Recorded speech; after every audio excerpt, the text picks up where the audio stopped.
Queridos irmãos, queridas irmãs, que a paz do Divino Mestre Jesus esteja conosco.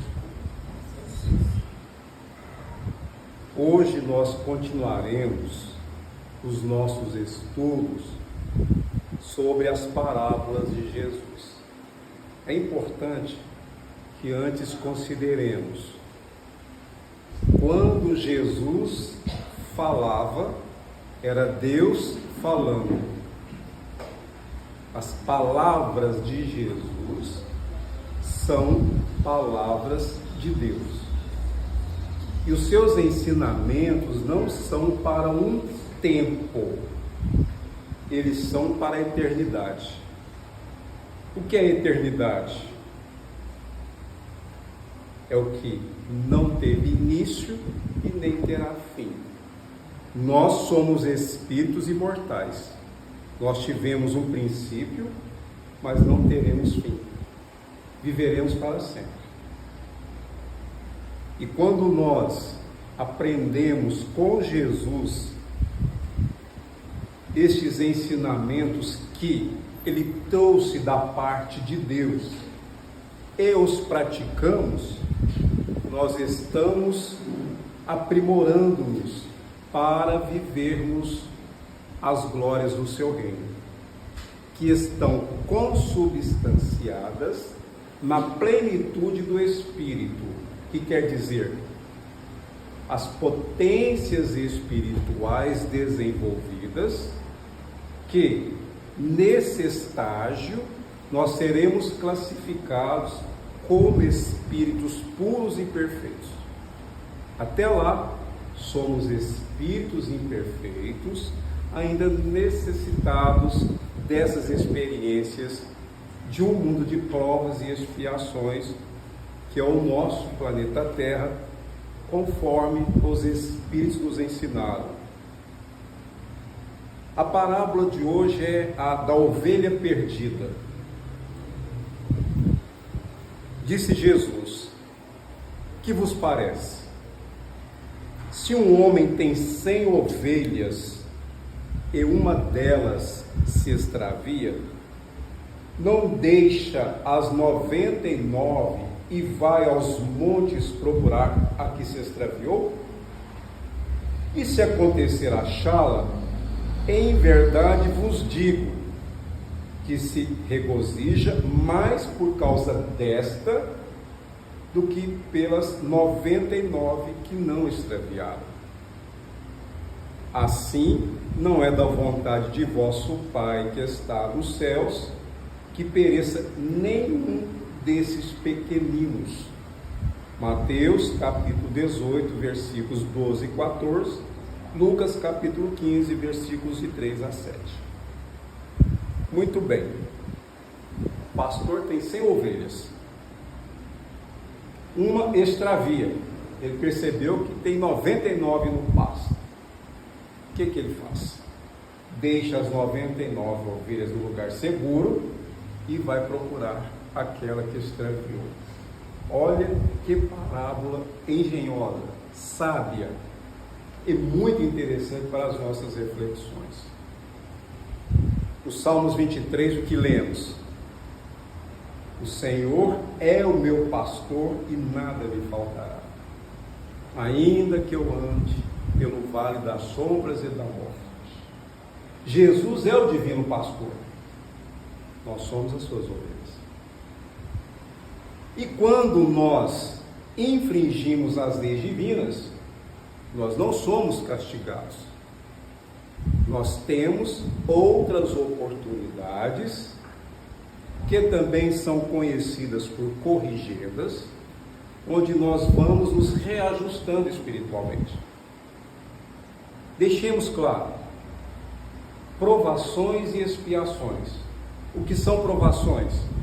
Emmanuel explicou no livro O Consolador, através da psicografia de Francisco Cândido Xavier. Provação é a luta que ensina ao discípulo rebelde e preguiçoso a estrada do trabalho e da edificação espiritual. E a expiação é a pena imposta ao malfeitor que comete um crime. Todos nós aqui estamos passando por provações. Muitos de nós podemos passar por expiações. As expiações são as consequências dos erros, são os efeitos daquilo que nós fizemos e que lesamos os nossos semelhantes ou a nós mesmos. E as provações são as lutas, são as dificuldades, são os desafios. Todos nós os temos. E este conjunto também é chamado de vicissitudes da vida. Portanto, todas as expiações também são provações. Pacificado este ponto, nós sabemos que existem espíritos que eles agem de tal forma que nem parece que pertencem à raça humana. Eles recebem vários adjetivos e eu não irei reverberar, eu não irei repetir, porque seria falta de caridade da nossa parte. Mas muitos irmãos nossos trazem suas consciências cristalizadas no mal. E estes espíritos, eles reencarnam, desencarnam, reencarnam novamente praticando o mal. E aí cabe a pergunta: por que Deus não elimina esses espíritos do universo? Não os desintegra? Não faz com que eles desapareçam? Porque Ele tem este poder. Por que Deus permite que esse tipo de espírito possa existir? Estas e outras questões, às vezes, nós formulamos em nossa indignação diante dos quadros que nós percebemos que estes espíritos estão inseridos e que nos trazem tantas perturbações. Deus não vai destruir nenhum espírito. Deus não vai desintegrá-los. Deus vai corrigi-los. Qual que é o tempo de Deus? A eternidade. Ele tem toda a eternidade para esperar que o espírito desperte para os valores superiores da vida. E às vezes nós pensamos assim: nossa, mas aquele cidadão, aquela cidadã cometeu tantos crimes, não sai do sistema prisional e não se melhora, continua a mesma, continua o mesmo, e desencarna às vezes como um cidadão infrator da lei. Voltando para o mundo espiritual, continua com os seus sentimentos inferiores e vai reencarnar possivelmente ainda com as mesmas predisposições que também chamamos de fatores predisponentes para agirem contra a lei, contra a sociedade, contra a vida. Mas, sendo Deus a inteligência suprema, Ele tem recursos para que esses espíritos, que são seus filhos, como nós, também possam um dia viver as alegrias do seu reino, que Jesus nos ensinou como conquistá-las. São muitos os exemplos, muitos. A época de Jesus, nós sabemos que ele foi crucificado como criminoso. E sabemos também que foi injustamente, porque nada devia.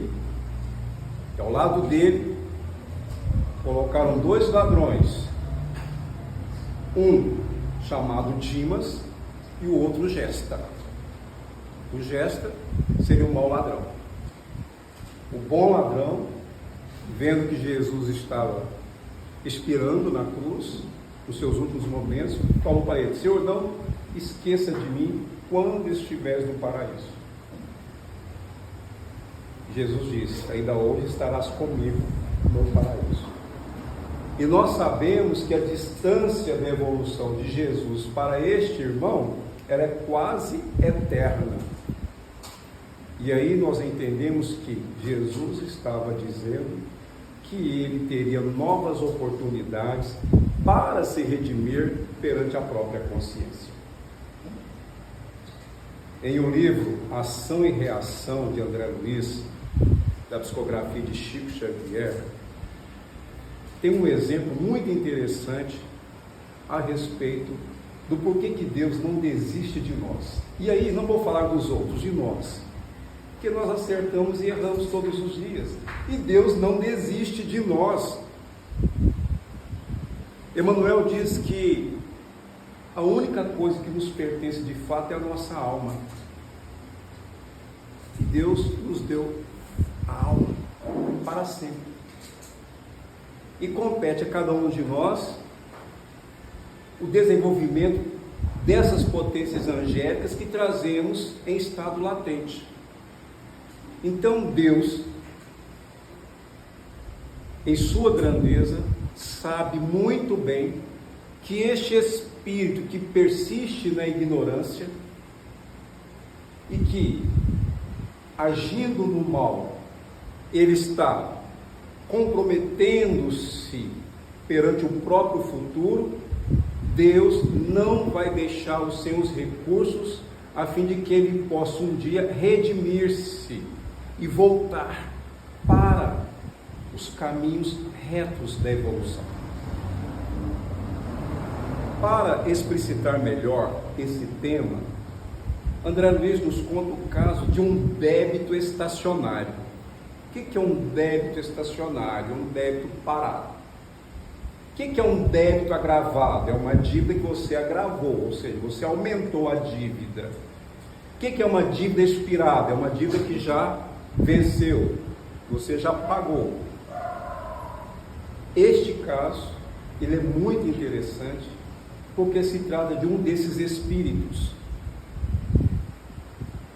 Ele comentou que estava no mundo espiritual, sob a orientação de um mentor chamado Silas, e que o mentor foi procurado por um outro espírito, pedindo a ele que socorresse dois espíritos encarnados.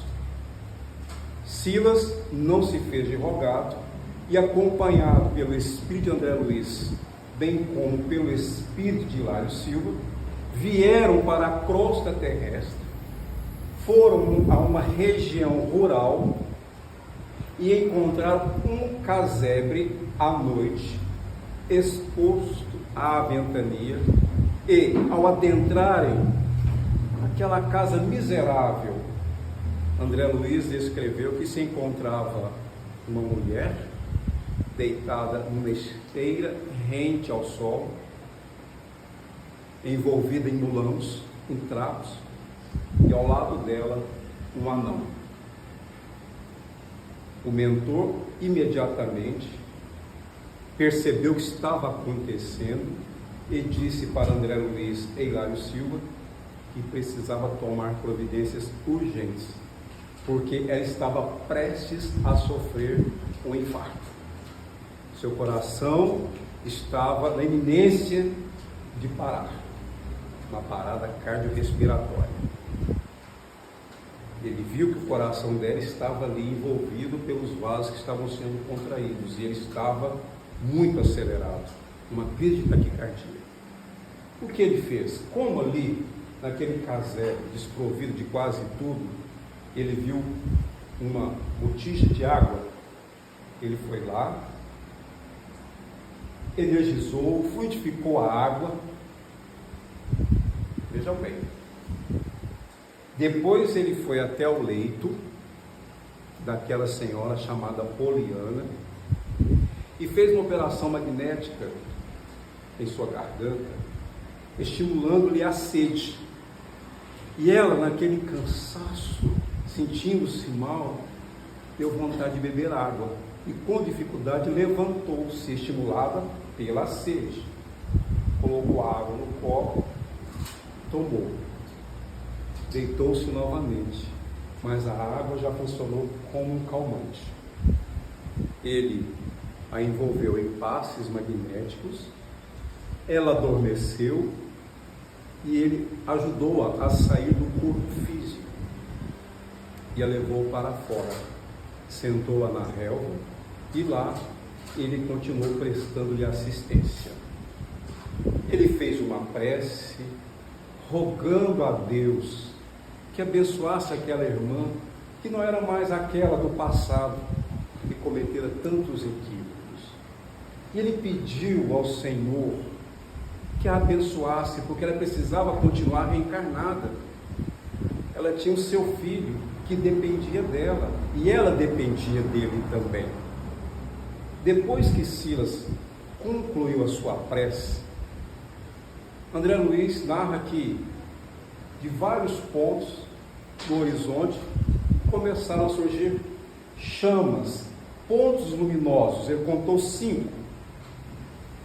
E essas chamas foram se aproximando do lugar que eles estavam e foram se transfigurando em seres espirituais, em entidades amigas, espíritos que atenderam à prece que ele formulara a Deus e que trouxeram naquele momento para a nossa irmã sofredora os recursos da natureza.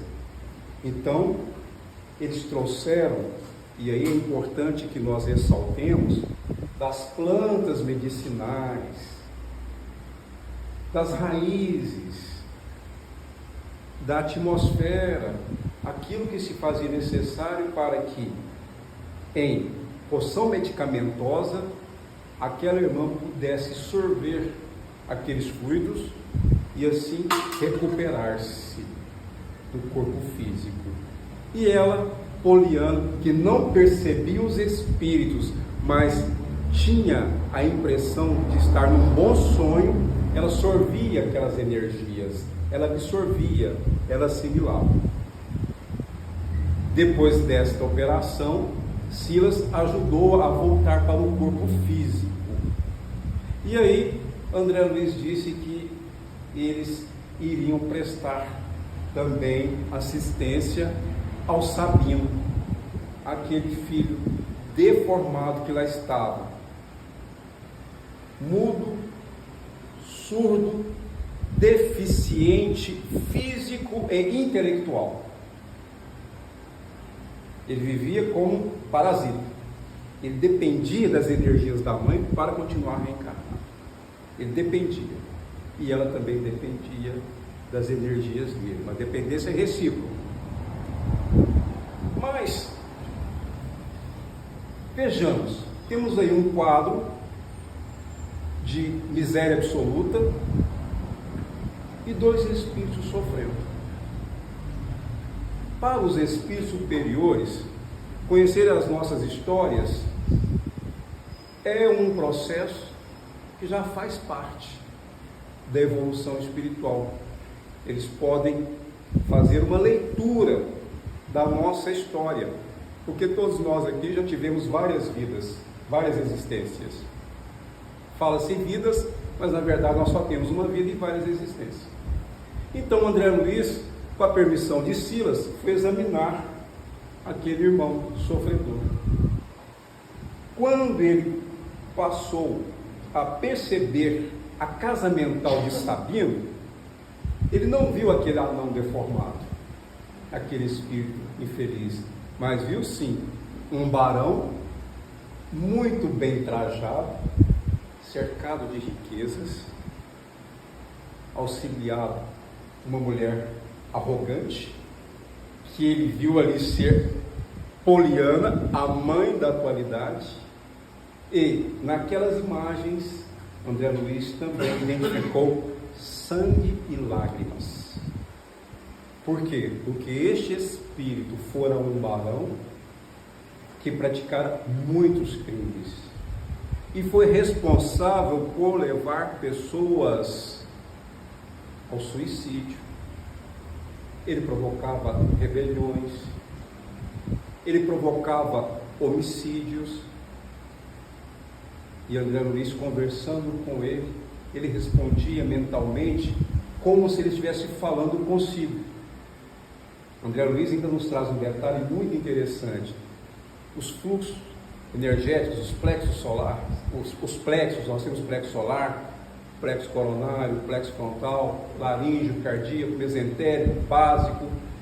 Esses plexos, nós sabemos, eles funcionam como rodas, né? E nós emitimos energias. E os dele circulavam como um circuito fechado. Então ali nós tínhamos um espírito que havia cometido muitos crimes, mas não foi só numa existência ou em duas, mais de 1000 anos. Mais de 1000 anos praticando mal. Quando ele estava encarnado, ele era o horror nas coletividades em que ele vivia. Desencarnado, era o horror no mundo espiritual. Reencarnava novamente e continuava, ele provocava obsessões. Um espírito que não poderia mais continuar consciente no mundo objetivo, no mundo material. Um dia, depois de séculos, ele teve laivos de arrependimento. Como não existe ninguém desamparado da misericórdia divina, os espíritos superiores que atendem-nos, que nos assistem em nome de Deus, os socorreram. Antes, Poliana já havia sido socorrida, teve consciência dos seus erros. Então ela reencarnou com a missão de ser mãe dele, o seu comparsa de crimes do passado, mas ele reencarnou com todas essas limitações físicas. Por quê? Porque ele tinha muitos asseclas, ele tinha muitos seguidores como uma liderança maligna. E quando esses liderados descobrissem que ele já estava em processo de arrependimento, eles naturalmente se revoltariam com ele. Então ele foi internado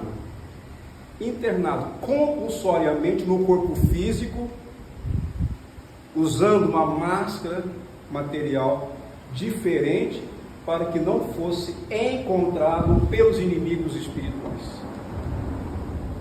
E ali ele estava vivendo o seu mundo mental, a sua realidade, alheio ao mundo em que ele estava encarnado naquele instante da sua evolução, porque a providência divina o colocou num processo de tratamento.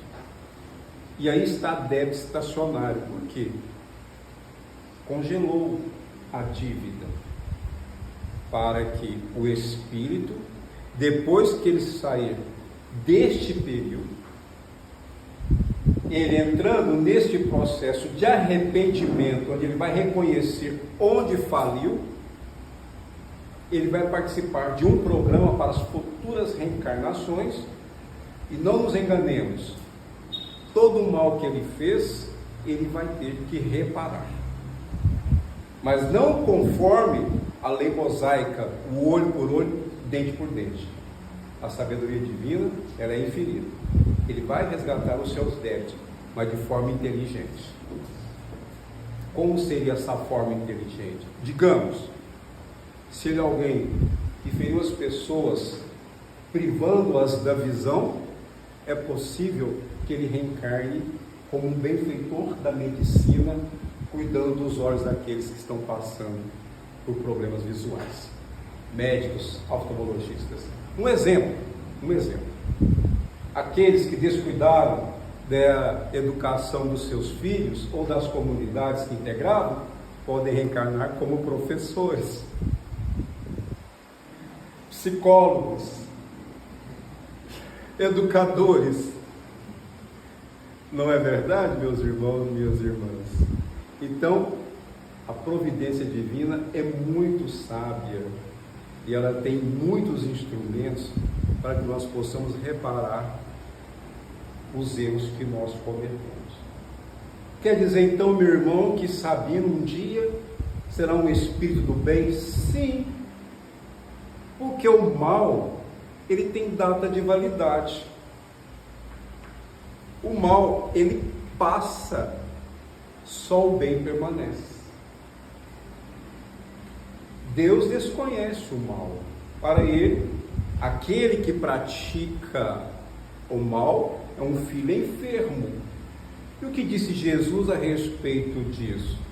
Os sãos não precisam de médicos. Todos nós aqui trazemos as nossas mazelas. Aqui, nenhum de nós já emancipou-se espiritualmente. Ou seja, nós temos a nossa ficha contábil, e nessa ficha contábil está assim: dia 5 de março, terça-feira, o Centro Espírita Servos de Jesus e Maria, os nossos irmãos estavam reunidos refletindo sobre a parábola da ovelha perdida, e todos aproveitaram a lição, graças a Deus. E que o Divino Mestre Jesus abençoe a todos. Muito obrigado.